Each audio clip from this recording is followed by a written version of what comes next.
Bonjour mesdames et messieurs, bienvenue au webinaire d'aujourd'hui. Je vous rappelle que cette téléconférence est enregistrée. Tous les participants sont en mode écoute seulement.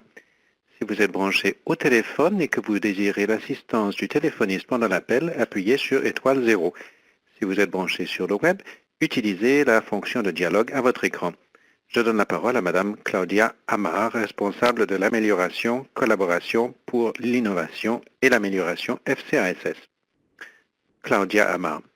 Bonjour et bienvenue à notre premier webinaire de contenu de l'année dans le cadre du projet collaboratif Approche Inspired de la MPOC Améliorer les soins et créer de la valeur. Nous sommes heureux de vous informer que vous pourrez poser des questions directement aux intervenants aujourd'hui. Il vous suffira d'appuyer sur étoile 1 sur votre téléphone et vous pouvez toujours bien entendu poser vos questions électroniquement à l'aide de la fonction de dialogue au bas de votre écran. Voilà ce que nous allons faire aujourd'hui. Nous allons commencer par partager la rétroaction de l'atelier collaboratif Inspired des 10 et 11 février. Ensuite, nous allons obtenir des renseignements sur le programme d'apprentissage collaboratif à venir. Et enfin, nous allons obtenir des renseignements sur les cycles planifier, exécuter, étudier, agir ou PEEA et les diagrammes des forces mobilisatrices. Alors, aujourd'hui, nous avons un certain nombre de participants. Maria Cedenos, certains d'entre vous l'ont rencontrée à l'atelier. Elle est coordonnatrice nationale de Cancun. Je suis dans le projet du centre universitaire dans Santé McGill. Il y a bien entendu Melanie Nathgeber, enseignante sur la qualité mesure et présidente de Merit Consulting. Cathy Simpson, notre professionnelle en soins spirituels, cofondatrice de Inspired COPD Outreach Program. Andrea Dale, qui est inhalothérapeute au niveau du programme Inspired. Megan Rossiter, qui, comme vous le savez, est liaison régionale, et je suis moi-même Claudia Amar. Je remplace ma collègue habituelle et complice qui anime un atelier à Toronto. Il y a un certain nombre de membres de notre personnel enseignants, y compris Graham Rocker, Sean Morrison et un certain nombre d'autres personnes dont je ne vois pas les noms pour l'instant. Nous voudrions tout d'abord commencer par mettre en commun les réactions de l'atelier d'édition de février. Tout d'abord, ce qui s'est bien déroulé, le déroulement général, le sujet des séances, les excellents conférenciers, les occasions de réseautage. Et vous nous avez dit que l'événement aurait été encore amélioré s'il y avait eu plus de temps pour partager et apprendre des autres équipes, si la séance des responsables des mesures avait été plus longue. Au niveau de la logistique et des lieux, il y avait du bout de fond, des changements de salle imprévus. Il aurait été préférable, nous avez-vous dit, d'avoir plus de pauses santé. Vous avez également proposé quelques sujets futurs pour les webinaires à venir. Tout d'abord, apprendre des autres équipes, les soins palliatifs, les mesures, maintenir la participation des parties prenantes et créer des partenariats avec la communauté. Je reviendrai dans quelques minutes sur les propositions que nous avons à faire pour le programme d'études à venir. À présent, je vais donner la parole à Megan qui va nous faire part de messages clés qui sont sortis de la séance pour les chefs d'équipe du 11 février. Megan Rossiter. Merci Claudia et bonjour.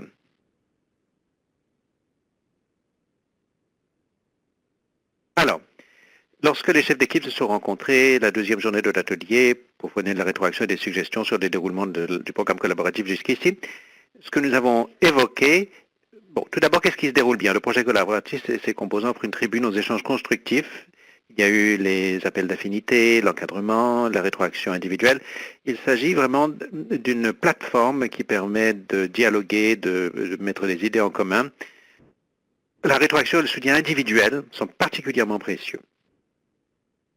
Au niveau des suggestions d'amélioration, l'on a estimé que le babillard de la plateforme d'apprentissage en ligne n'est pas très populaire. Il sert peu. Les équipes demandent des adresses courriels d'autres membres des équipes, puisqu'elles estiment qu'il est beaucoup plus simple d'envoyer un courriel spontanément. Par ailleurs, les équipes souhaiteraient connaître les détails et le contenu des webinaires à venir davantage à l'avance afin que les membres appropriés de l'équipe puissent participer. Enfin, vous nous avez dit que vos organisations d'attache seraient plus enclines à fournir donc leur soutien, à pérenniser la participation si vous aviez accès à un calendrier détaillé plus longtemps à l'avance.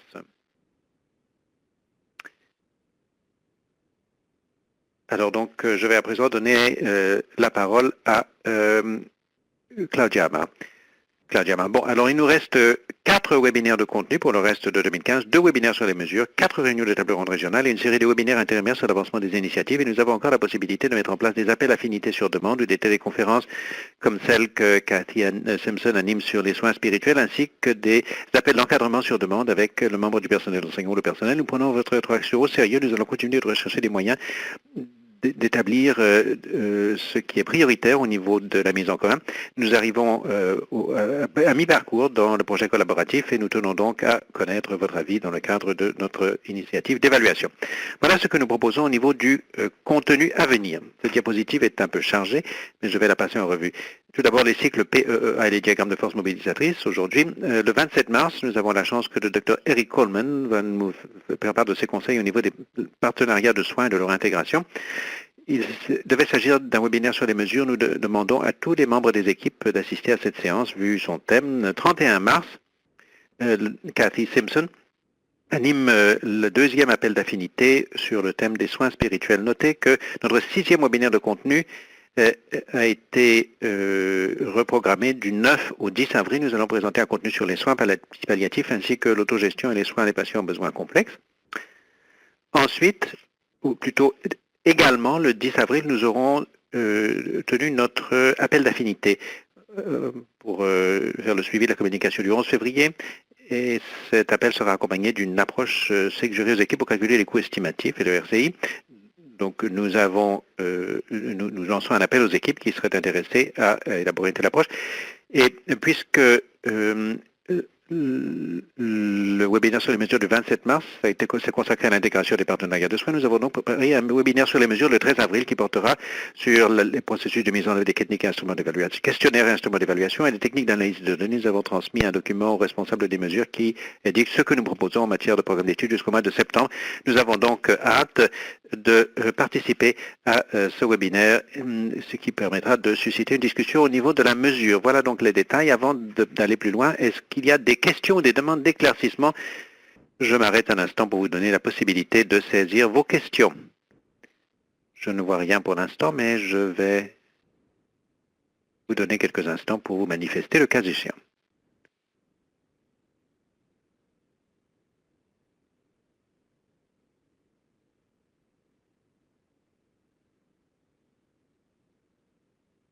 Claudia Amar. Bon, je ne vois rien dans le volet de dialogue pour l'instant.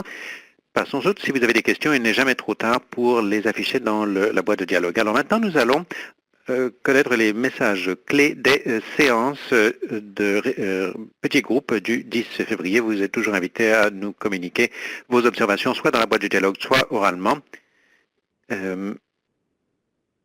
Essentiellement, il vous suffit d'appuyer sur étoile 1 si vous voulez intervenir oralement. Alors, je donne la parole à Andrea Dale.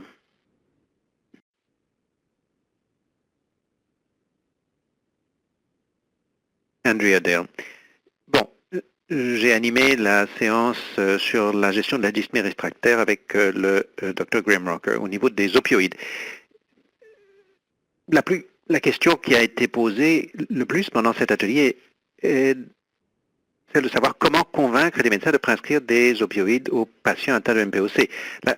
Les médecins s'inquiètent à l'idée de prescrire un opioïde qui pourrait avoir pour effet d'empirer la situation, de réduire la fonction respiratoire plutôt que d'améliorer la situation. Les 3 ou 4 séances que nous avons tenues, il est ressorti que la quantité d'opioïdes initiale que l'on prescrirait était inférieure à la quantité qui serait contenue dans un comprimé Tylenol 3. Alors ça a été très intéressant à entendre pour beaucoup de participants. Une brochure sera un dépliant est également préparé, mais je crois que nous en reparlerons. Donc lorsqu'on prescrit des opioïdes, il s'agit de commencer par des petites doses et d'augmenter graduellement, de titrer selon l'évolution de la dyspnée.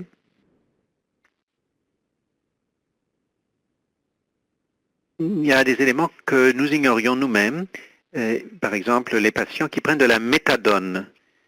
Nous n'avions pas de réponse à la question de savoir comment prescrire des opioïdes aux patients qui prennent de la méthadone. Alors donc c'est sans doute une question que nous allons devoir étudier à un moment donné. Il y avait également des préoccupations soulevées quant au fentanyl. la plupart des régimes provinciaux ne remboursent pas le fentanyl, donc on s'est demandé quel en serait le coût. Et puis, il y a plusieurs personnes qui ont demandé un exemplaire du plan d'action pour les crises de dyspnée. Je crois, Claudia Amar, que ce document figure sur le site Internet. Claudia Amar, oui, la brochure que vous évoquez, ainsi que le plan d'action pour les crises de dyspnée, sont disponibles, ou plutôt seront disponibles en anglais et en français sur notre plateforme d'apprentissage en ligne. Andrea Dale. Bon, outre le plan d'action, à part le plan d'action et la brochure, je crois que bon, c'était les messages clés, je crois. Et on a parlé du fentanyl. Beaucoup de gens s'interrogent sur le fentanyl. Est-ce que la pharmacie donc prélève le médicament dans les seringues? Réponse oui. Il n'est pas nécessaire de réfrigérer le médicament. Les patients qui prennent du fentanyl sont encouragés à disposer des seringues garnies de fentanyl dans différentes zones de la maison où ils pourraient en avoir besoin en cas de dyspnée aiguë. Et puis, on a également demandé quelle était la rapidité d'action du fentanyl. 5 à 7 minutes, nous a-t-on dit. Voilà les messages clés qui sont ressortis de cette séance. Claudia Amar, merci beaucoup, Andrea Dale. Et encore une fois, si vous avez des questions, vous pouvez les signaler, soit dans le volet de dialogue, soit oralement. Nous allons présenter la parole à Denise Naus qui va nous communiquer les messages clés de l'atelier Encourager le soutien aux aidants naturels de patients atteints de MPOC. À vous, Denise. Denise Naus. Merci. Le docteur Morag Farquhar et moi-même avons animé cette séance, pendant laquelle le docteur Farquhar a signalé qu'il existe un besoin manifeste d'identifier et de soutenir les aidants naturels et de rechercher des outils pour évaluer les besoins en soutien des aidants naturels. Je me suis entretenu avec le Dr Farquhar avant cet atelier et elle m'a dit que si vous deviez poser des questions, vous pouviez les adresser à la FCASS et qu'elle se ferait un plaisir d'y répondre. J'ai évoqué l'importance de discuter avec les aidants naturels des symptômes auxquels s'attendre. J'ai estimé que c'était très important parce que je me rappelle d'avoir posé cette question vers la fin de la séance. Quand est-ce que je saurai que ma mère va mourir? La raison pour laquelle je considère que c'est important, c'est que j'avais tellement peur, je me sentais tellement impréparé. Lorsque j'ai posé la question, je ne demandais pas nécessairement un jour et une heure. Je demandais de l'aide. C'était un appel à l'aide. Quand j'en ai parlé dans la séance de discussion, j'ai bien vu que personne n'y avait pensé. On dit toujours aux aidants naturels que personne ne sait quelle sera l'issue. Bien sûr, personne ne le sait, mais si vous répondez à cette question, quels sont les symptômes au moins auxquels on doit s'attendre, au moins vous donnez aux aidants naturels un repère qui leur permettra de se sentir préparés. En mon cas, cela m'a permis de me sentir préparé, cela m'a donné un peu de force pour gérer ce qui allait se passer. La formation également en matière de compétences relationnelles des membres de l'équipe qui font des visites à domicile. Ça m'a paru très très important et les autres membres de l'équipe étaient d'accord, mais n'avaient pas tellement réfléchi à la question avant que je ne la soulève.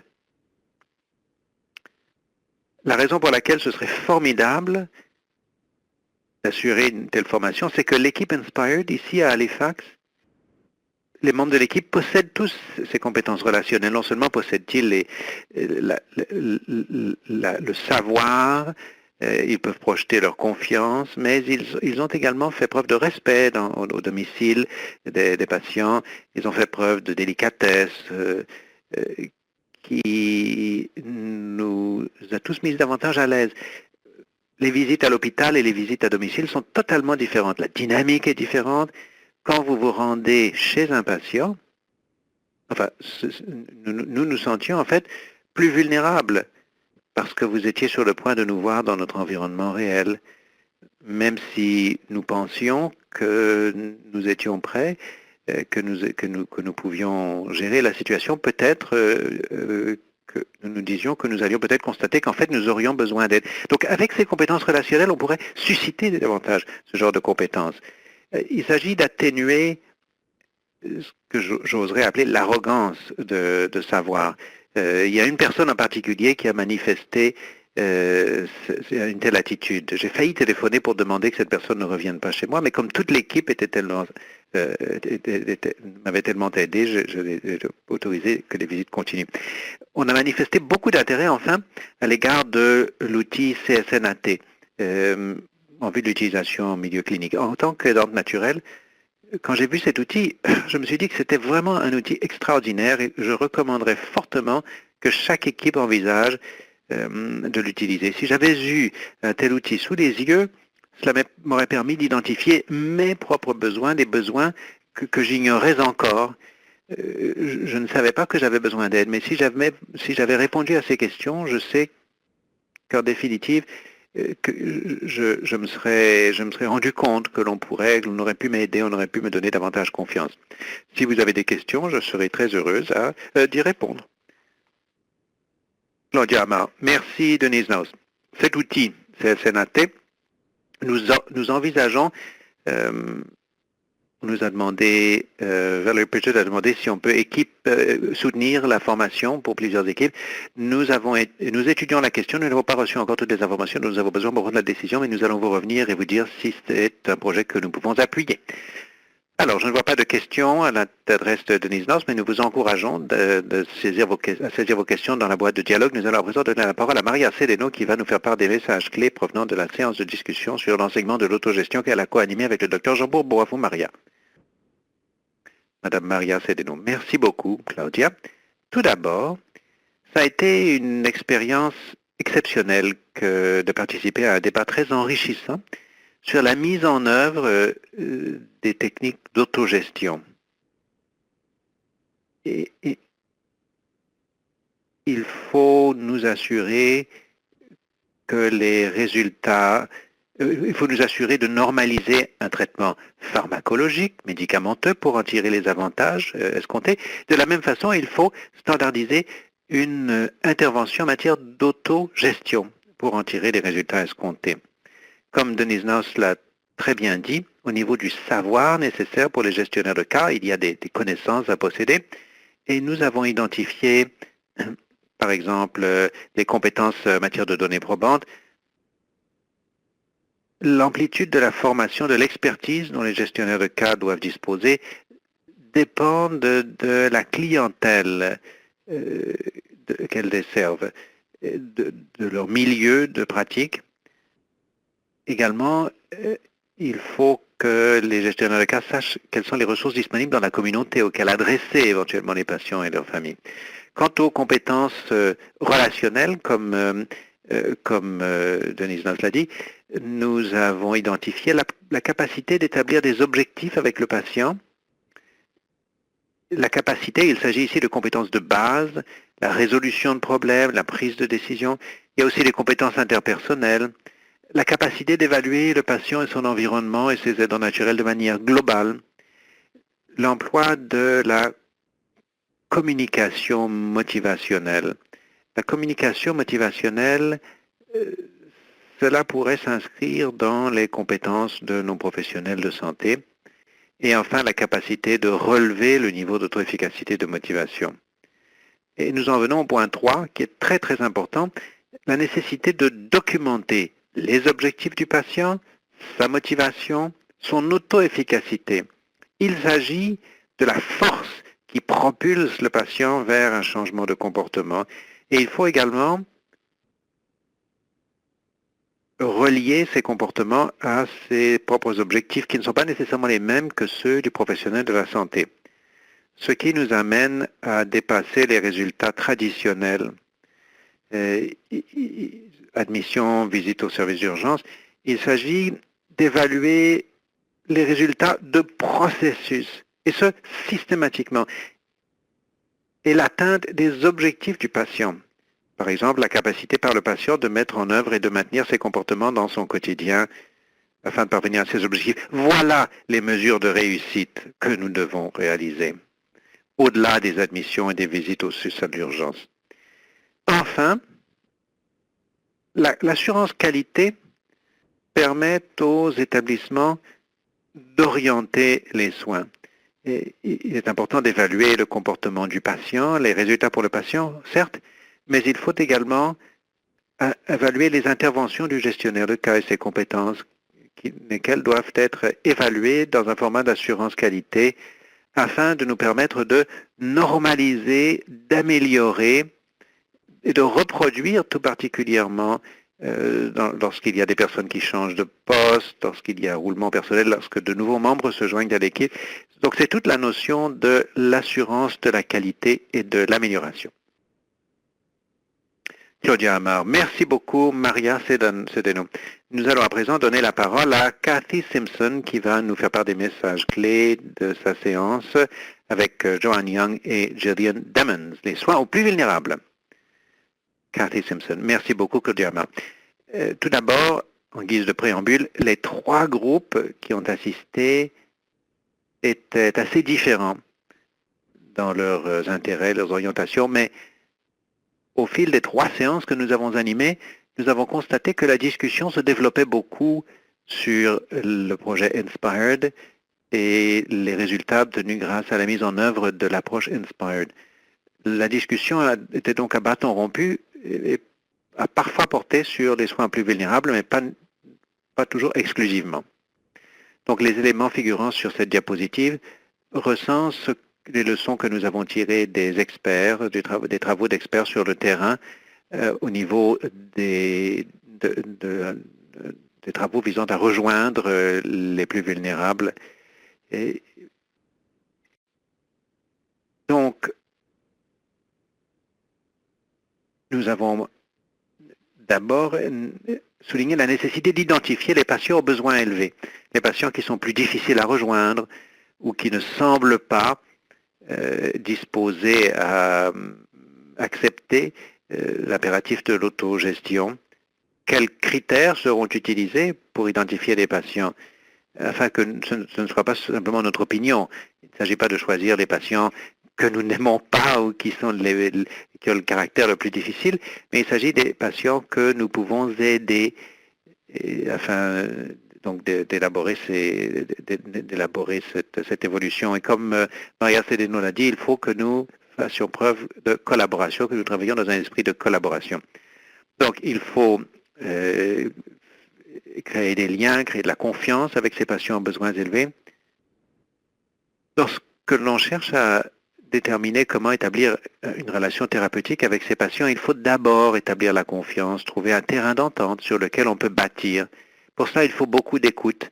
Denise Nance évoquait les compétences relationnelles, donc la capacité de comprendre les gens, d'écouter leur vécu, leurs expériences, être fiable, être accessible, tout particulièrement lorsque souvent nos interactions avec ces patients ne semblent pas tellement, semblent assez éloignées de la MPOC ou de l'autogestion, mais il s'agit de voir comment nous pouvons les soutenir pour développer ce lien de confiance qui pourrait un jour nous permettre de les aider à travailler, à gérer leur MPOC de façon plus saine.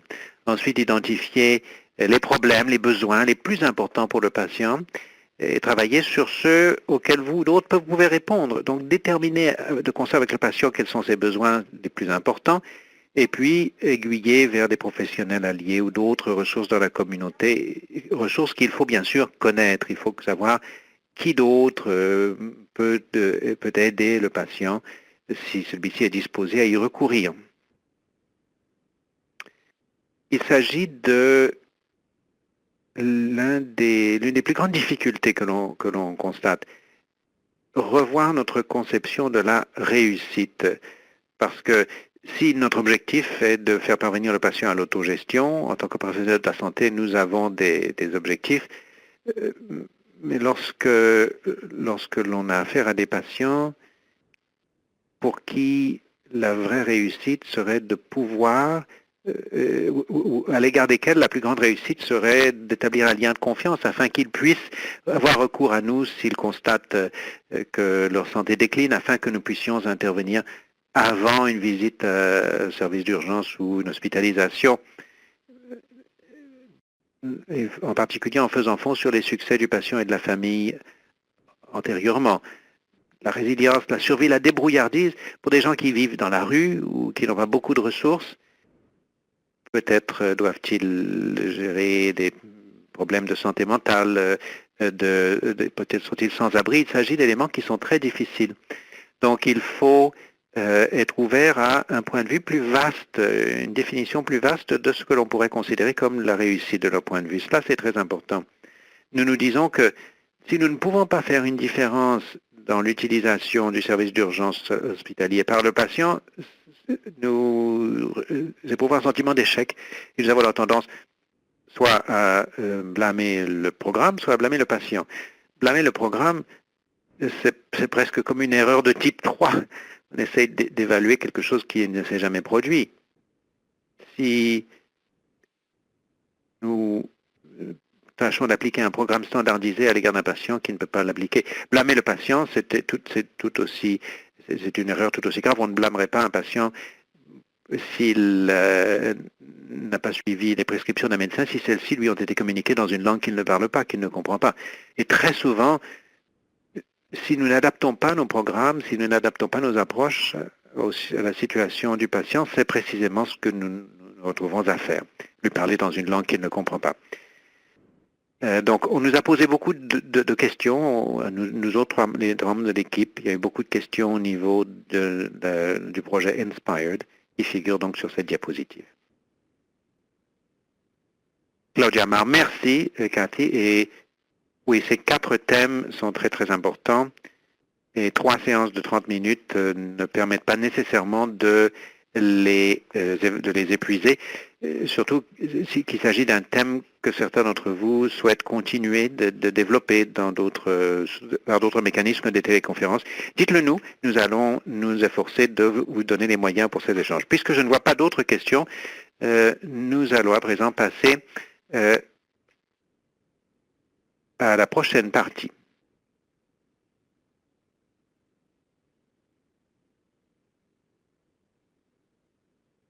Donc, nous voulions vous faire part des réflexions issues des discussions en table ronde régionale du 11 février pour valider ces informations et ensuite pour connaître vos observations et vos réflexions. Alors, tout d'abord, ces tables rondes régionales représentent quelque chose d'unique. Ce n'est pas quelque chose que nous faisons dans d'autres projets collaboratifs, mais nous les organisons dans celui-ci parce que nous considérons qu'il s'agit d'un investissement dans la pérennisation au niveau local, provincial, transprovincial de vos efforts en vue de développer et de pérenniser une approche Inspired des soins.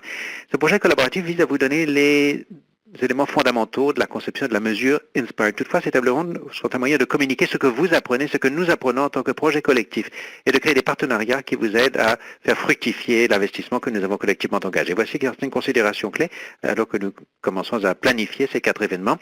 Nous voudrions recevoir le soutien d'une équipe régionale, plutôt de responsables ou co-responsables régionaux qui peuvent participer à la planification locale de chacune des tables rondes. Nous devons confirmer l'endroit et la date pour ces réunions d'une journée. Voici ce que nous savons jusqu'ici. Les équipes du Québec veulent se réunir dans la ville de Québec, les équipes de l'Ontario à Toronto. Nous voudrions savoir si les équipes de l'Atlantique souhaitent se rencontrer à Charlottetown ou à St. John's et si les équipes de l'Ouest se sont rendues sur Edmonton ou Saskatoon. Ensuite, nous allons devoir aborder la question des programmes à l'échelon local.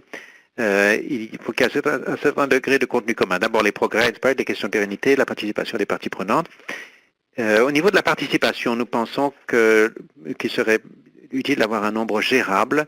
Il ne s'agit pas d'une conférence, mais d'une table ronde pour faire progresser nos efforts en matière de pérennisation. Donc, 25 à 30 personnes, c'est ce que nous suggérons et nous serions heureux de savoir ce que vous en pensez. Alors, je m'arrête et je vais voir ce qu'il y a dans notre volet de boîte de dialogue. Si vous voulez intervenir, ce serait le moment pour commenter ce que j'ai dit jusqu'ici.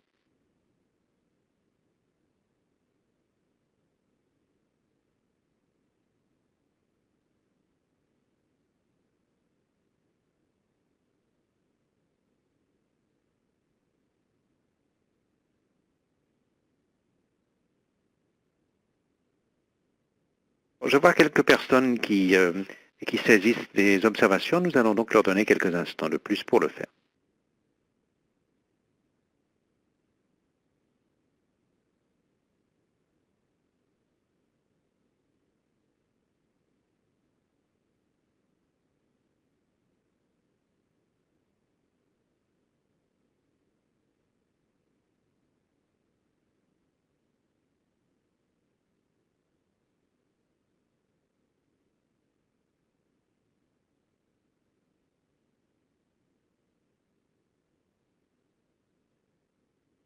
Claudia Amar. Bon, les gens de l'Atlantique semblent s'entendre sur Charlottetown, c'est très bien.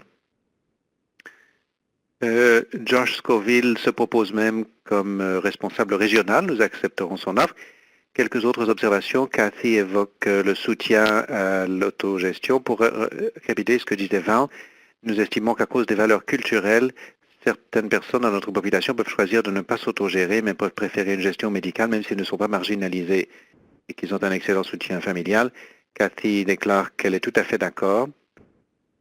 Certains patients préfèrent conserver la démarche actuelle de gestion de leur maladie. L'autogestion ne convient pas à tout le monde. Ruth Kruger demande donc pour les deux sites confirmés est-ce que les dates ont été établies. J'y viendrai dans un instant. Alors attendons encore quelques moments.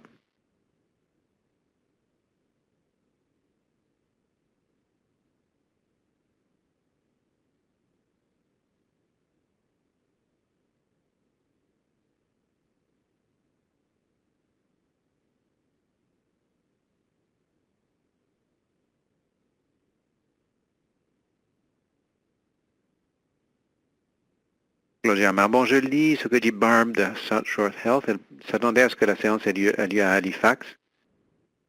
Bon, donc nous allons pouvoir évoquer cela hors ligne, Barb, pour voir comment nous pouvons répondre aux besoins de tout le monde. Et nous avons hâte de recevoir les réponses d'autres équipes pour voir quelle est la destination exacte. Et Megan vient de me dire qu'elle vient de diffuser les diapositives en français. Donc j'espère que vous avez reçu ce courriel et ce fichier. Si vous souhaitez lire les diapositives en français, je vois que d'autres interventions sont en cours de saisie. Nous allons donc les attendre.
Claudia Amar. Bon, alors donc Coripal des Alberta Health Services évoque la possibilité d'ajouter un deuxième jour s'il faut un contenu supplémentaire. Bon, de notre point de vue, à la FCRSS, nous serions favorables à la tenue de rencontres d'une journée. Nous pourrions soutenir la deuxième journée si l'équipe ou l'organisme qui accueille la deuxième journée au cours les coups. Donc, sur cette note, je vous encourage, si vous désirez intervenir, à le faire soit sur la boîte de dialogue ou hors ligne après le webinaire. Il y a un élément donc pour le choix de la ville. Il faudrait que nous allons convoquer notre groupe de planification, le personnel de la FCRSS ainsi que les gestionnaires de santé de notre partenaire Boehringer Ingelheim, ainsi que les responsables régionaux. Nous allons tâcher de baser cette décision sur le résultat le plus pratique au niveau des coûts des frais de déplacement. Et nous allons peut-être choisir un site parce qu'il permettrait de réaliser une visite par la même occasion. Alors, à présent, je voudrais évoquer la manière dont nous, à la FCASS, soutenons certains de ces efforts de pérennisation. Comme vous le savez, notre calendrier de webinaire va jusqu'en septembre 2015. Nous accueillons également des webinaires de suivi en décembre 2015 et en mars 2016 pour recueillir vos observations, pour soutenir la mise en commun des progrès et des résultats. Bien entendu, nous vous encourageons à profiter de l'encadrement individuel avec les membres du personnel enseignant le personnel. Nous sommes très heureux de vous dire que vous continuerez d'avoir accès à la plateforme d'apprentissage en ligne jusqu'en décembre 2015, y compris donc tout le contenu des webinaires, les enregistrements de ces webinaires. Vous pouvez également participer aux discussions sur cette plateforme, comme Megan l'a dit, cela ne se fait pas à l'heure actuelle, mais nous vous encourageons à le faire. S'il y a s'il y a autre chose que vous estimez que nous pourrions faire pour vous aider, dites-le nous. Je vois dans la boîte de dialogue que la plupart des participants préfèrent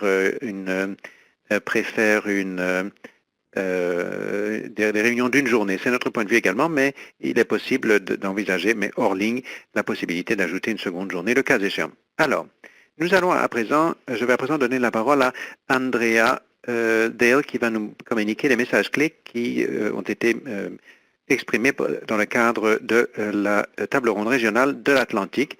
Je sais que Val Pritchett est très active dans la boîte de dialogue. Si elle désire intervenir oralement, vous pourrez également le faire. Nous encourageons quiconque participe à cette discussion à le faire. À vous, Andrea. Merci beaucoup, Claudia. Une fois que nous avions terminé la table ronde, chacun avait en tête l'idée suivante. Ça avait sans doute été l'une des toutes meilleures séances que nous ayons jamais vécues. Chacun en a beaucoup retiré. Et j'avais un peu l'impression que sur le plan de la répartition géographique, enfin d'une région à l'autre, il y avait parfois des préoccupations qui étaient propres à notre coin de pays. On estimait donc que ce serait bien de disposer d'une rencontre supplémentaire, même après la rencontre de juin. L'une des grandes préoccupations portait sur le questionnaire et l'aspect mesure. Plusieurs équipes disent qu'elles doivent travailler en tenant compte des ressources dont elles disposent à l'heure actuelle. Elles étaient inquiètes de songer que ce fardeau supplémentaire, pour l'appeler ainsi, les questionnaires donc et les outils de mesure, que ce serait du travail supplémentaire et qu'elles n'auraient peut-être pas les ressources humaines ou autres pour faire le nécessaire. Certaines équipes estimaient aussi qu'elles n'avaient pas avancé autant qu'elles l'auraient dû. Nous avons discuté donc de la définition même de la réussite. Certains groupes disaient devoir faire face à plusieurs défis et qu'il était difficile de tout lancer, d'inscrire des patients. Donc, parmi les choses qui sont ressorties des discussions sur ce point, il y a ceci. Ce n'est pas parce qu'on inscrit des patients qu'on n'a pas atteint, qu'on n'a pas avancé autant qu'on l'aurait espéré, que ça constitue pour autant un échec. J'aimerais passer à la prochaine diapo. Quoi faire donc maintenant pour obtenir l'adhésion des parties prenantes?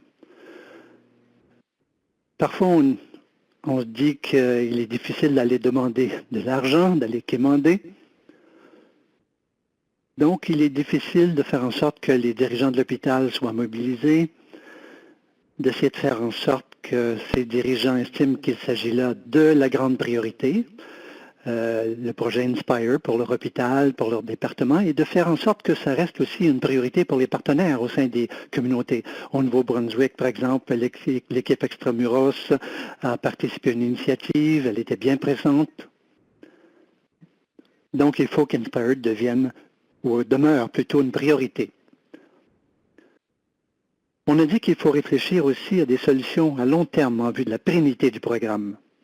Donc, du côté des fonctionnaires, des ressources externes, compagnies pharmaceutiques par exemple, et puis l'argent de subventions, associations pulmonaires, toute personne ou toute association qui permet d'obtenir du financement.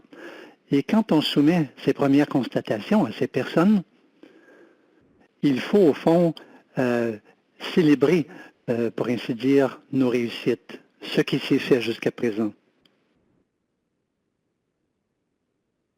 Donc, il faut mobiliser des représentants des patients, des soignants, des aides naturelles, des hôpitaux. Il faut faire en sorte que tout le monde constate que nous avons bien avancé. On peut faire une présentation dans les médias, avoir des présentations vidéo, par exemple.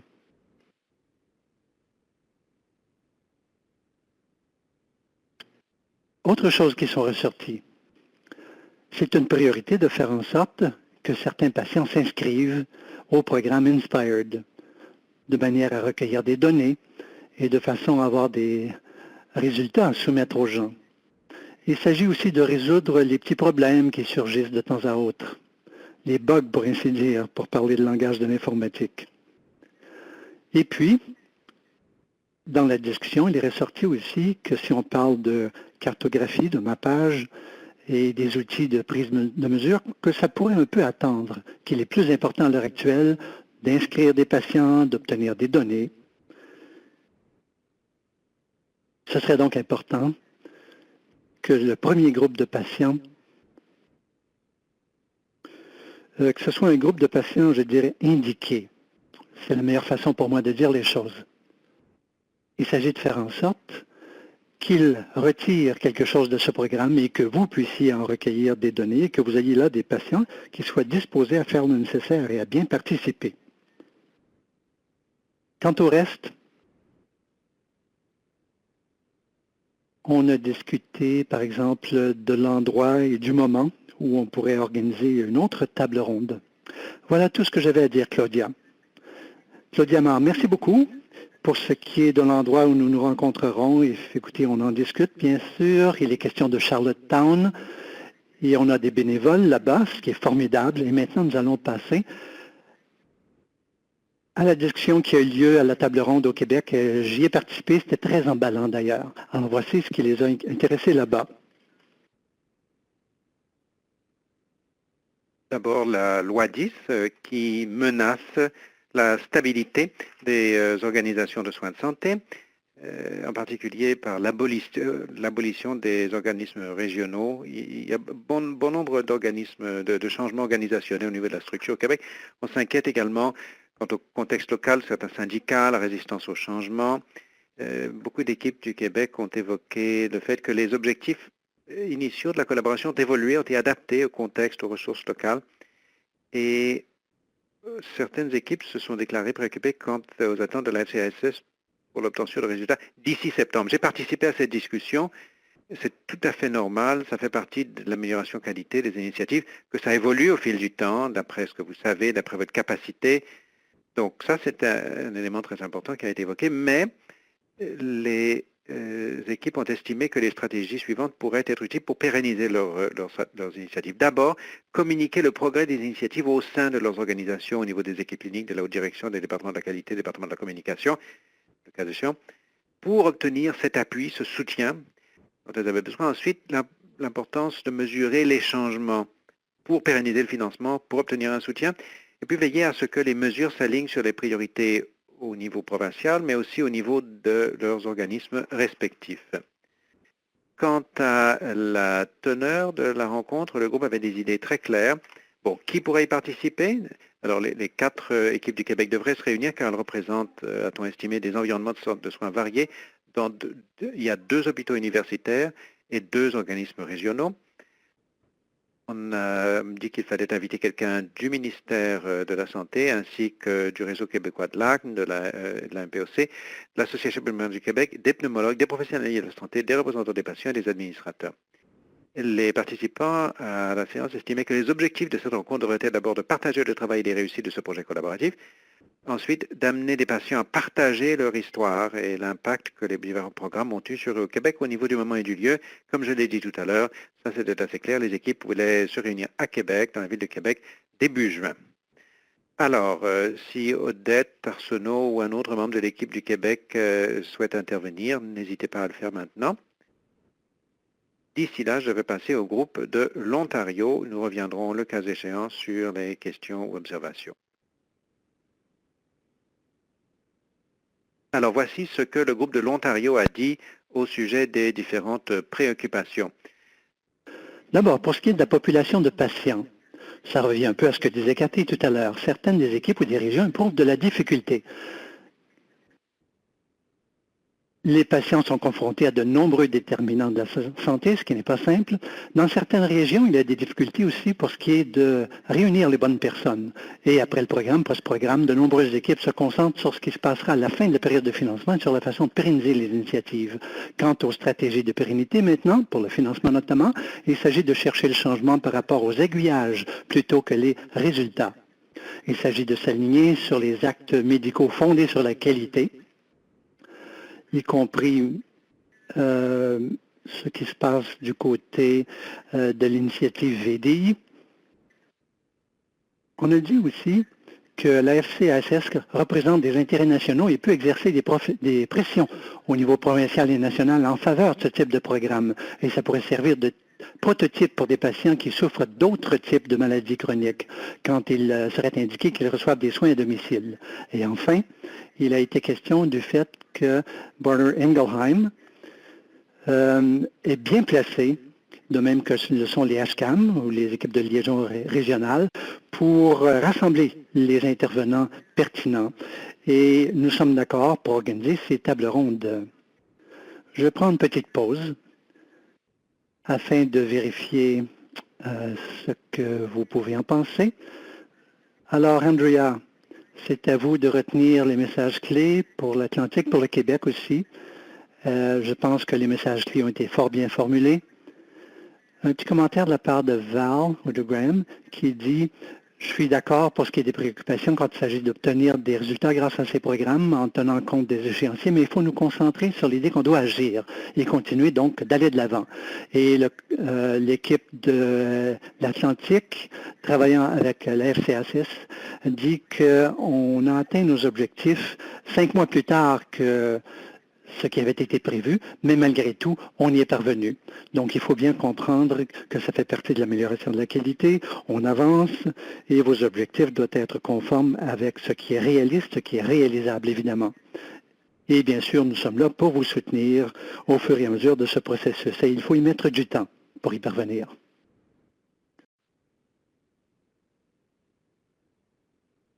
Alors, cela dit, je poursuis pour ce qui est de la table ronde de l'Ontario. Quelques mots au sujet de la façon dont ils estiment qu'il faut effectuer la planification et quant à savoir qui devrait y participer. Qui d'abord? Voici ce qu'ils proposent. Quelqu'un du CASC d'abord, ainsi que des inhalothérapeutes, des gens de la haute direction, des cadres supérieurs, la direction de l'hôpital, les équipes de santé familiale, InfoSanté, les RLISS et les gens de la qualité des services de santé de l'Ontario. Donc, toutes ces personnes et ces organismes devraient y être représentants des patients, représentants du ministère. Donc, on voit ici les divers groupes régionaux qui semblent être à peu près d'accord quant à l'identification des personnes ou des groupes qui devraient participer à la planification. Les objectifs, il s'agit de voir ce qui se fait localement pour soutenir ce genre d'initiative.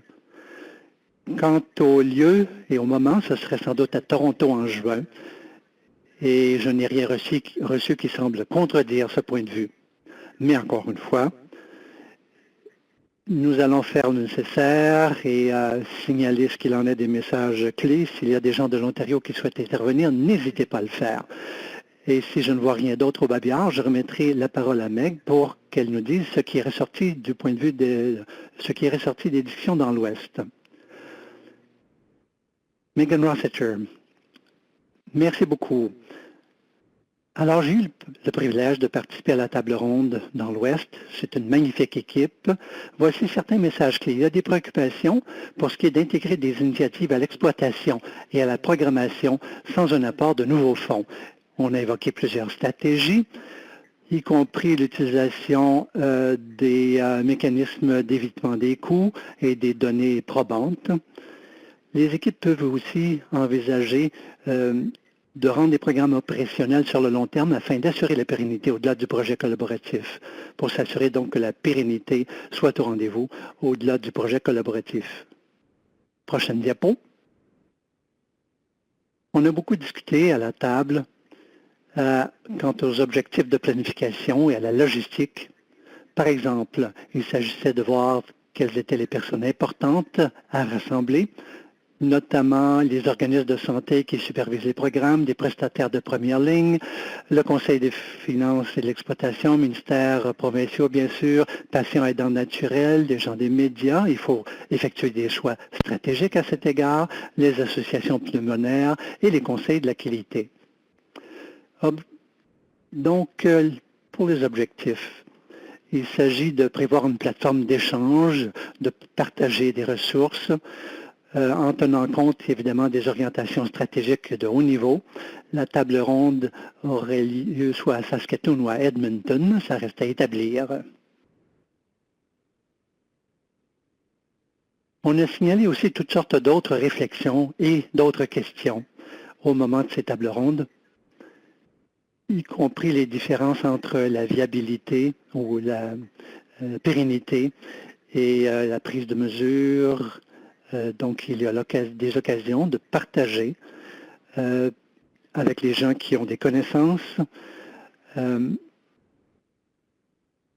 Donc, les gens qui étaient là à la table ronde peuvent intervenir s'ils souhaitent ajouter quelque chose, sans quoi je remets la parole à Claudia. Claudia Amar, merci beaucoup, Megan. Je lis ce que disent Jacqueline Wilkinson et elle soutient la planification de la table ronde régionale.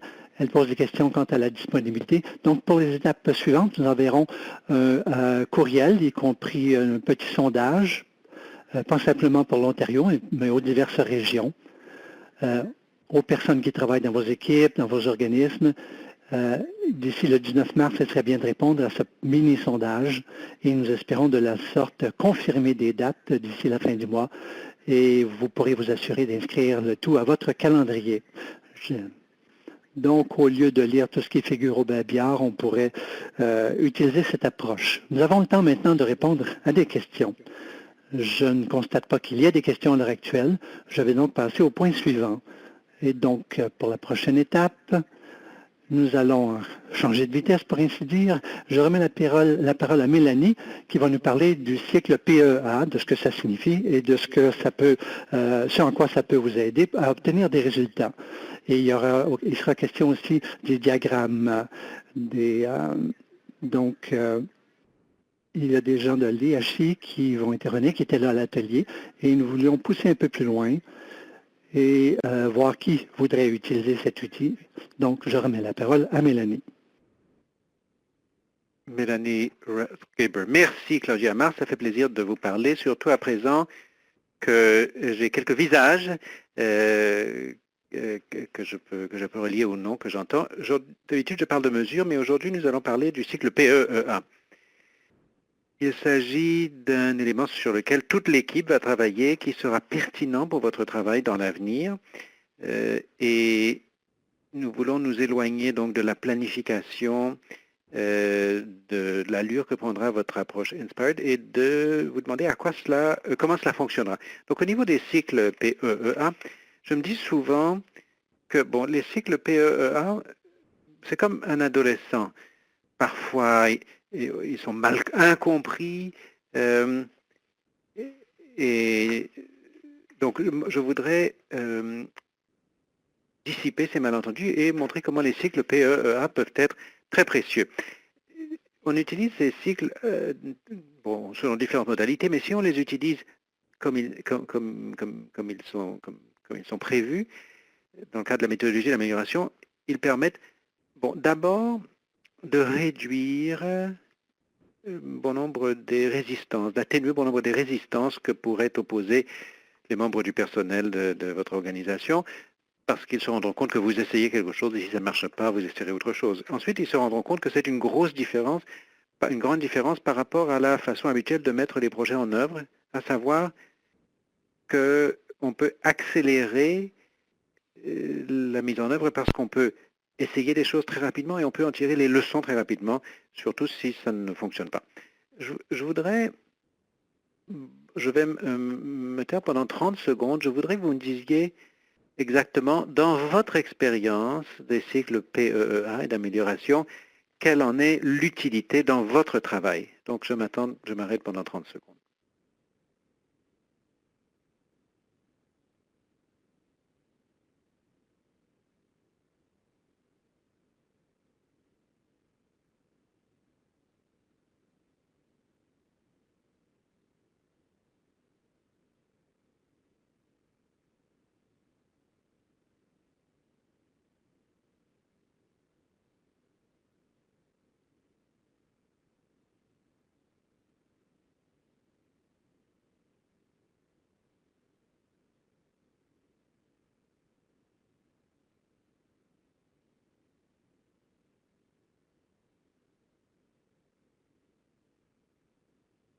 Je vois que plusieurs personnes saisissent des réponses. Je vais les commenter lorsqu'elles seront. Je vais commenter lorsqu'elles apparaîtront à l'écran.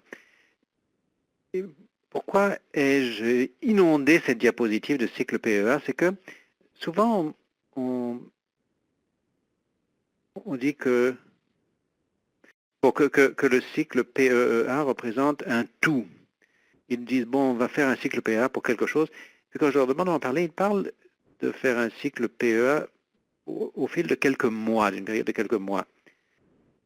Bon, ça c'est très bien, mais je crois que ce serait bien peut-être d'atténuer ce langage pour comprendre qu'un cycle PEA, ça devrait être à petite échelle. Surtout au début de la mise en œuvre, un cycle PEA ne devrait pas durer 6 mois. Au tout début, le cycle PEA devrait durer une journée. Alors, l'axiome dans l'amélioration de la qualité, qu'est-ce que vous pouvez faire pour un patient, pour une journée, pour un fournisseur de soins? Je crois que si on peut toujours songer que quand on commence à faire quelque chose de nouveau, songer à la façon dont on peut utiliser un cycle PEA, à le faire avec un patient pour une journée, ou avec un médecin, ou avec un membre du personnel, ça nous permet de revenir à l'esprit des cycles PEA. Quand les gens nous disent « Ah, on fait un cycle PEA sur 6 mois », je crois que ce qu'ils veulent dire, c'est qu'ils font toutes sortes de cycles PEA au cours des 6 mois à venir pour apprendre comment ce changement fonctionnera. Mais cela inclut certainement beaucoup de cycles PEA. Donc, pour vous rafraîchir la mémoire, il y a 4 éléments. Donc, de planifier ce que vous allez faire. Donc, c'est cela qui permet de travailler à petite échelle, qui impose de travailler à petite échelle. Qu'est-ce que vous allez essayer? Qu'est-ce que vous allez mettre en essai dans ce changement? Ensuite, exécuter, il s'agit de faire ce que vous aviez dit que vous alliez essayer. Ensuite, étudier. J'ai entendu quelqu'un qui a écrit que ça peut être difficile. Bien souvent, c'est parce que nous n'avons pas établi une hypothèse. Les experts en amélioration disent souvent que quand vous commencez un cycle PEA, prédisez ce que vous allez voir. Une fois que vous prédisez ce que vous allez voir, votre équipe se pose la question, votre étude se pose la question, vous cherchez à répondre à la question, est-ce que nous avons constaté ce que nous avions prévu? Et selon que la réponse est oui ou non, on peut développer un nouveau processus ou bien il faudra revenir à la case départ et repenser notre hypothèse de changement.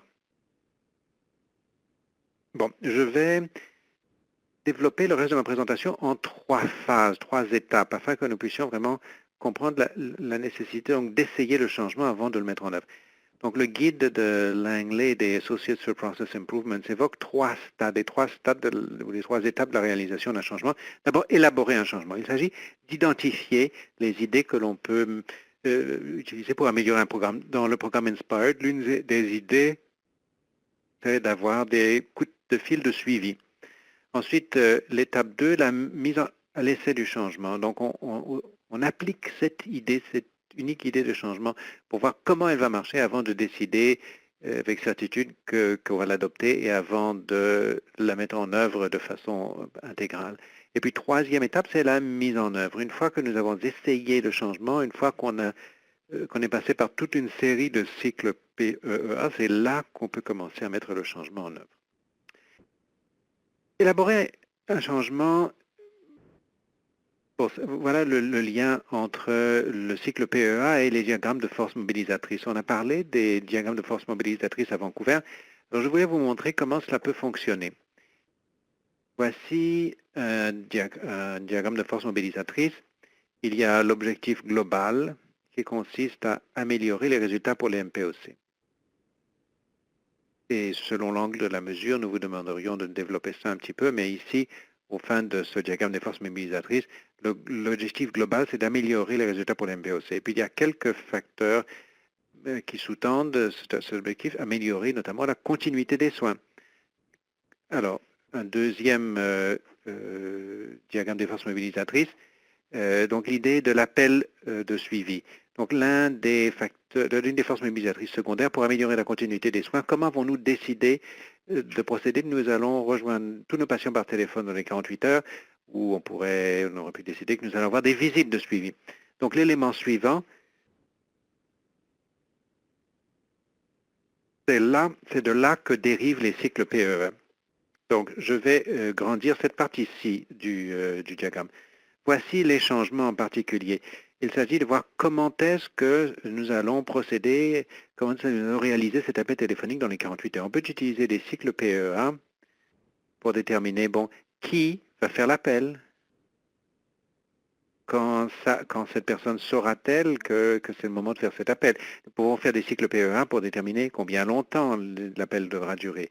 Voilà des changements que nous devons tester essentiellement pour nous assurer que nous mettons en œuvre ces changements 100% du temps. Bon, je m'arrête pour voir s'il y a des questions. Si je vois que si je vois que quelqu'un commence à saisir une question, je vais arrêter et attendre qu'elle soit. Claudia, sachez-vous qu'il y a un ou deux commentaires. Je pourrais vous les lire au niveau des cycles PEA. Melanie Radkeber, oui, je les lisais aussi. Ce que disent Valerie et Graham dans une initiative d'amélioration de la qualité, ça nous a surtout permis de commencer et surtout cela a éliminé toute excuse. On l'a peut-être dit et répété dans les conférences et les ateliers. Qu'est-ce que vous pouvez faire d'ici mardi prochain? Mais c'est vraiment très, très utile. Si vous pouvez songer à ce que nous pouvons faire d'ici mardi prochain, il y a toujours quelque chose. Et il s'agit donc de prendre le départ et de faire en sorte qu'il n'y ait plus d'excuses. On peut toujours trouver quelque chose à essayer en une semaine ou moins. Corey Paul déclare que nous avons utilisé pour faire le suivi des questions des cours de la pratique. Donc, un cycle court, cela permet d'éliminer le stress entraîné par les initiatives longues. Il s'agit d'atténuer la résistance, puisqu'il n'y a pas d'engagement à long terme dans une initiative de longue durée et que chacun sait qu'il s'agit d'un essai très bref et que chacun sait également que tout le monde a son mot à dire. Colin d'Alberta Health dit qu'il y a eu plusieurs, nous avons réalisé plusieurs de ces cycles pour améliorer les formulaires, améliorer les processus de recommandation, d'aiguillage, pour créer un ensemble minimum de types de rendez-vous. Bon, alors donc il s'agit d'une excellente façon de mettre à l'essai de petits changements. Voilà donc d'excellents exemples. Bon, alors j'en reviens au diagramme de force mobilisatrice. Maintenant, nous sommes à l'extrême droite, donc changement particulier à mettre à l'essai. La façon dont on procède, bon, combien de temps ça va prendre pour faire l'appel téléphonique, nous allons transformer ça en prédiction. Nous allons tester un changement à titre temporaire et nous allons le faire. Bon, tout d'abord, je vais prédire que ça va prendre 10 minutes. D'après l'expérience passée, d'après les intuitions de mon équipe, on se dit, bon, ça va prendre 10 minutes. Et si, nous savons que si ça ne dure que 15 minutes, ça va, on va inclure ça dans notre emploi du temps. Alors, qu'est-ce que nous allons exécuter? Nous allons exécuter 5 appels, des appels réels avec des vrais patients, ou bien des patients ressources. D'anciens patients, nous allons procéder à 5 appels, exécuter 5 appels et noter le temps que ça a pris. Ensuite, nous allons étudier. On pensait que ça allait prendre 10 minutes. Or, nous avons constaté que la durée moyenne des appels était de 14 minutes. Nous savons qu'il faut apporter des changements, ou bien prévoir plus de temps pour ces appels, ou bien modifier notre script ou la justification, parce que nous avions prévu 15 minutes et qu'après, nous pourrions travailler ainsi, mais dans un système actuel, nous ne pouvons pas vraiment gérer des appels de 14 minutes. Alors donc c'est cela, les cycles pour la mise à l'essai. Un très bon conseil, je me rappelle le jour où quelqu'un me l'a dit, et c'était vraiment là une révélation. On m'a dit que le plan doit commencer par un verbe. Il faut toujours être quelque chose comme apprendre, combien de temps ça prend pour faire un appel, ou vérifier si les membres du personnel pourront trouver ce nouveau formulaire. Si on commence par un verbe, cela permet de concrétiser la recherche, de concrétiser cette investigation. Alors, une fois les tests les plus simples accomplis, bon, nous savons combien de temps ça va prendre. Nous avons changé le script, nous avons retranché une question qui n'était pas très pertinente. Et maintenant, les appels prennent une dizaine de minutes comme on le prévoyait, donc tout va bien. Donc, on a réalisé une série de cycles PEA, et on est parvenu à un changement. Alors, il s'agit à présent de procéder à une mise à l'essai dans diverses conditions. Nous savons qui doit faire l'appel, comment cette personne sait qu'il faut qu'elle fasse cet appel, mais on va maintenant parler des choses qui ne se passent pas constamment. Alors, donc voici un test PEA pour dire, bon, qui va faire l'appel lorsqu'un patient reçoit son congé le vendredi? On dit, bon, 48 heures, ça serait dimanche, en la fin de semaine, comment ça va marcher? Alors, une fois qu'on a résolu les problèmes simples, on met à l'essai le changement dans les conditions plus générales, plus diverses. Vous aurez certainement déjà vu cette idée. Alors, quand nous avons donc un petit essai du changement, 5 patients, les patients typiques, ensuite on a fait quelques tests de suivi. Bon, c'était 14 minutes, maintenant c'est 10 minutes. Ensuite, on a des essais à plus grande échelle et dans des situations qui ne sont pas aussi prévisibles.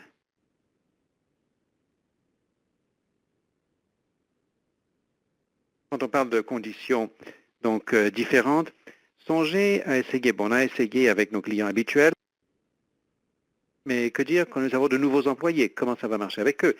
Est-ce qu'ils sauront comment ça marche? Et que dire des employés occasionnels? Ça se produit constamment à l'hôpital. La plupart d'entre vous travaillent dans la communauté, dans des foyers, mais en milieu hospitalier, et vous avez peut-être des phénomènes semblables dans vos milieux, très souvent, on démarre quelque chose, ça marche très bien avec le personnel habituel, mais là, on a du personnel occasionnel, et puis ça ne marche plus. On n'a pas 1000 nouveaux formulaires là où ils pourront le trouver. Ensuite, les patients complexes. Bien souvent, si on a un système qui donne de bons résultats pour les patients typiques, à présent, on vérifie si ça marche. Et si le patient typique, c'est quelqu'un, disons, issu ou habitant dans notre région, un patient complexe, c'est peut-être un patient qui est venu d'ailleurs, quelque chose de différent qui sort de l'ordinaire. Et puis ensuite, on parle également des quarts différents. Est-ce que ça va marcher de la même façon pour le quart de nuit dans les soins résidentiels, soins hospitaliers, que les quarts de jour? Est-ce que ça va marcher différemment le matin que l'après-midi? Est-ce que ça va marcher différemment différents jours de la semaine? Donc, on peut tester. Bon, on sait ce qui va se passer si on doit passer un appel en journée, mais si le patient reçoit son congé le vendredi, comment ça va marcher?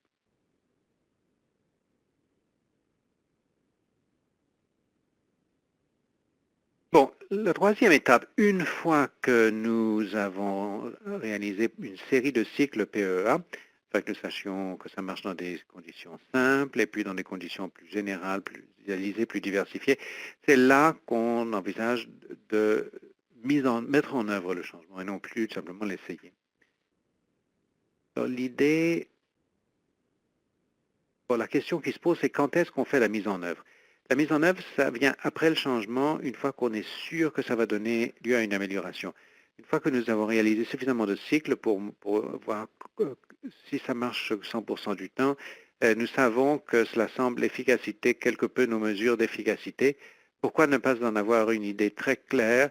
Et vous savez que vos mesures de processus sont améliorées grâce à cet appel. Donc la mise en œuvre signifie que vous faites ça de façon permanente. Vous aviez, il s'agissait d'une idée provisoire, d'une méthode provisoire, et maintenant vous dites, bon, ça va devenir permanent, c'est la façon dont on fonctionne. On fait toujours maintenant on va toujours faire un appel de suivi 48 heures après le congé. Et puis il faut mettre en place les structures de soutien appropriées, il faut vous assurer d'avoir les locaux de bureau dont vous avez besoin, le logiciel dont vous avez besoin, vous assurer que, bon, si la description de poste, si ça ne figure pas dans la description de poste, ça y figure maintenant, tout cela. Alors, bon, vous mettez le changement en œuvre. Quand vous savez dans quelles conditions le changement aboutira, vous vous pouvez également le mettre en œuvre une fois que vous savez dans quelles conditions il n'aboutira pas. Si vous avez essayé toutes sortes de choses et que vous savez que pour les patients qui reçoivent leur congé vendredi, ils ne vont pas recevoir leur appel avant que 72 heures ne soient écoulées, d'accord, vous savez donc que votre changement ne fonctionne pas exactement comme prévu, mais au moins vous le savez. Il n'y a pas de surprise. Vous savez, vous êtes confiant pour pouvoir prédire quand il aboutira ou pas, et vous ne prévoyez pas d'échec. Vous mettez quelque chose en œuvre que vous avez essayé dans différentes conditions, vous savez comment ça va fonctionner. Donc une fois que vous développez cela, une fois que ça devient votre façon de faire, une fois que c'est communiqué à différents membres du personnel qui ont participé au test, ils ne seront pas frustrés parce qu'ils sont obligés de débusquer et de corriger les problèmes initiaux parce que ceux-ci auront déjà été repérés. Alors, j'ai dit que le PAE ressemble à un adolescent, il est incompris et aussi parfois il ne se comporte pas comme prévu. Mais lorsqu'on l'utilise de façon systématique, il s'agit d'un processus qui est assez scientifique et qui fait vraiment une différence. L'idée donc de dérouler des changements, on parle de dérouler des résultats. Les experts nous disent on ne veut plus entendre parler de dérouler, ce sont les tapis qui doivent être déroulés, rien d'autre. À mon avis, dérouler, ça ne doit se faire que lorsque vous avez testé préalablement une idée. Cette citation, encore une fois, du guide de Improvement Guide, bien des efforts de changement échouent parce que nous sautons la mise en essai pour passer directement à la mise en œuvre. Quand vous parlez à quiconque dans la santé aujourd'hui, ils vont vous dire qu'ils sont malades du changement, ils en ont assez du changement, mais bien souvent, ce que ça veut dire, c'est qu'ils en ont assez des changements qui ne marchent pas. Ils en ont assez de subir les modes passagères et les initiatives sans lendemain. Donc, l'emploi des cycles PEA pour préparer un changement, c'est extrêmement important parce qu'une fois que nous avons achevé ces cycles, nous savons quelle en sera l'issue. Donc, nous pouvons savoir quels changements aboutiront grâce à ces essais, comment adapter les changements. Disons qu'on a une ou deux idées de changement.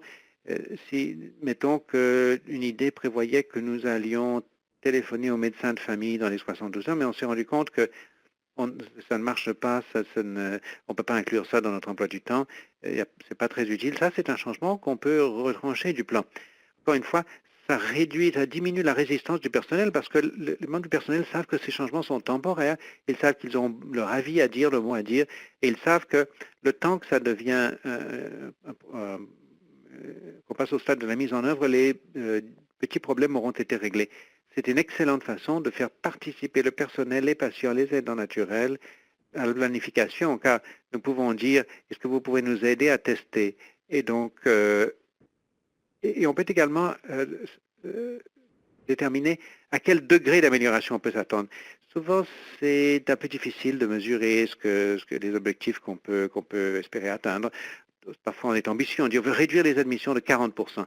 Quand on est à la phase d'essai, on peut mesurer et dire, on fait tout ce qu'on avait dit qu'on ferait, mais oui, ça nous aide au niveau des réadmissions, mais pas dans la mesure attendue.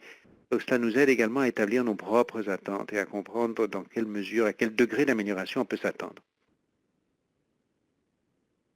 Un autre axiome, tout à l'heure j'évoquais la boutade, qu'est-ce qu'on peut faire d'ici mardi prochain? Les cycles PEA nous aident vraiment à accélérer la cadence du changement.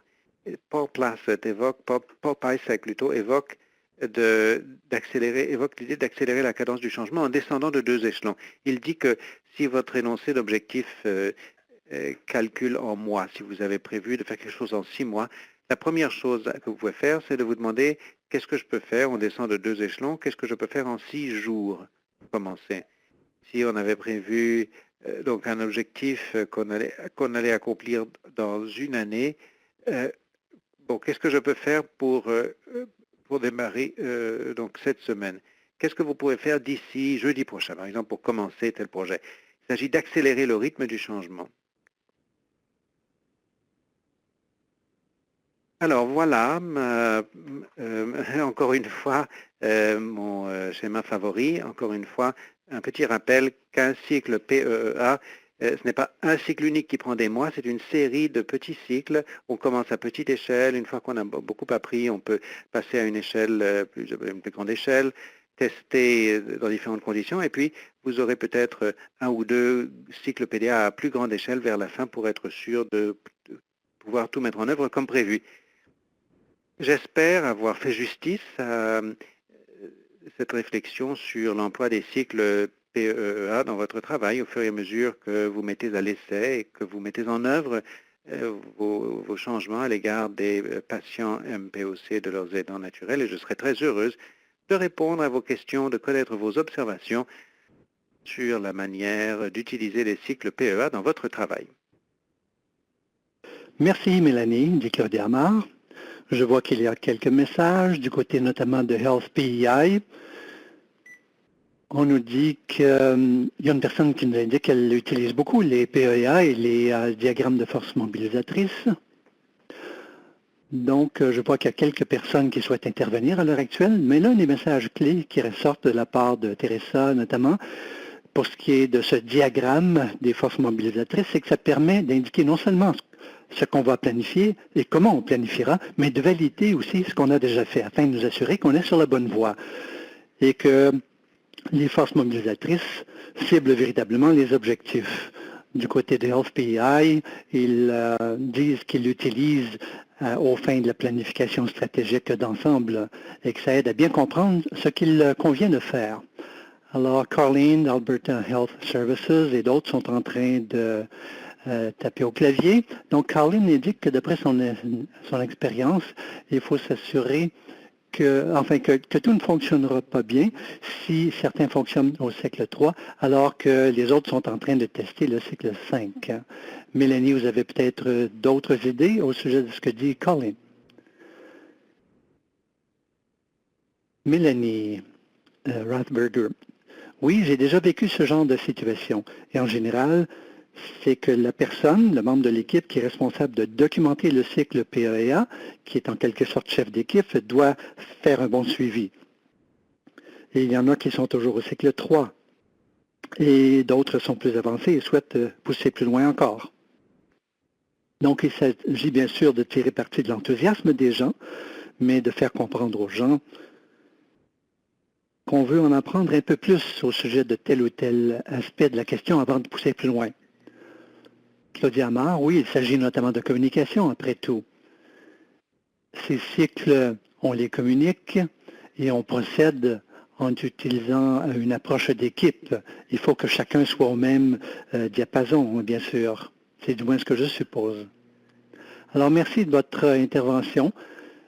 Et nous allons offrir en ligne, sur notre plateforme d'apprentissage en ligne, le gabarit de ce diagramme des forces mobilisatrices de l'IHI pour le cas où vous pourriez l'utiliser ou pour le cas où ça vous intéresserait. Si vous voulez plus de renseignements là-dessus aussi, donc il est possible de les obtenir sur notre site.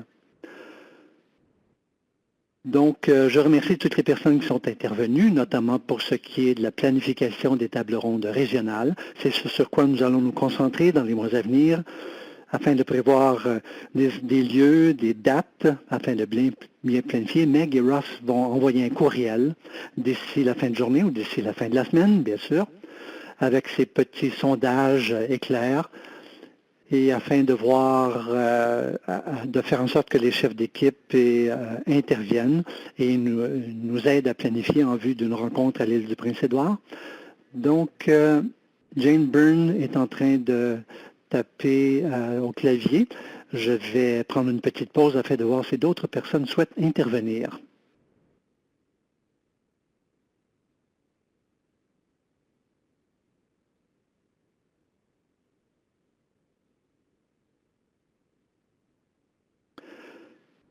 Claudia Amar, tandis que nous attendons, je me tournerai peut-être vers les membres du personnel enseignant. Maria a dû s'éloigner pendant quelques instants, elle avait une réunion, mais Cathy, Mélanie, Meg et Andrea, Denise aussi, avez-vous des réflexions, des commentaires, des observations ajoutées?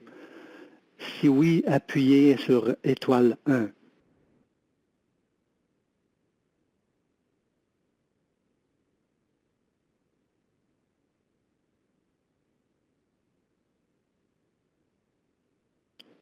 ou alors indiquez-nous tout simplement que vous souhaitez intervenir en tapant un message dans la boîte dialogue. Je vois que Valérie et Graham sont en train d'intervenir. D'ici, bon, en attendant, Jane Burns a dit que Edmonton ou Saskatoon, ça lui conviendrait en juin. Très bien. Et puis Valérie et Graham indiquent aussi qu'ils sont contents de l'accueil qu'on leur a donné. Et c'est très bien de partager son travail, de faire en sorte que les choses changent au plan local. C'est vraiment formidable. Quant au reste, je pense que Mélanie souhaite intervenir. Est-ce que vous m'entendez, dit Mélanie Rathberger. Oui, je réfléchissais au cycle PEA et aux communications. Je voudrais indiquer aux gens ici qu'il existe plusieurs outils qui permettent de documenter ces cycles PEA. Auparavant, on le faisait beaucoup. On invitait les gens à documenter chacune des étapes du PEA. Certaines personnes estimaient que c'était un petit peu ennuyant. Je pense qu'il faut quand même noter les résultats de chaque cycle PEA au bas mot. Ça pourrait aider évidemment à éviter la confusion qui s'est produite du côté d'Alberta Health Services, qu'a signalé Colleen. Il y a beaucoup d'outils disponibles, donc on pourrait peut-être afficher des documents qui nous indiqueraient comment créer une documentation adéquate pour les cycles PEA. C'est une belle façon aussi pour les gens de constater tout ce qui s'est fait jusque-là et d'en être content. Claudia Amar, belle suggestion, Mélanie. Si vous avez en tête un outil qui vous paraît spécialement indiqué, faites-le nous connaître, nous le ferons traduire et nous l'offrirons en ligne. Cela dit, je pense qu'il n'y a pas d'autres interventions, non plus que de questions. Donc, au nom de toute l'équipe, je vous remercie d'avoir été présent à ce webinaire. N'hésitez pas à passer du côté de notre plateforme. Vous aurez l'enregistrement de l'appel d'aujourd'hui, toutes les ressources qu'on a évoquées. Je remercie bien sûr Mélanie, Denise, Maria, Andrea, Cathy et Megan de leur contribution, ainsi que tous les autres participants. C'est tout pour la séance d'aujourd'hui. Nous vous invitons bien sûr à répondre au sondage qui est disponible aussi bien en français qu'en anglais. Mesdames et messieurs, c'est tout pour cet appel, dit le téléphoniste. Vous pouvez maintenant vaquer à vos occupations. Merci beaucoup.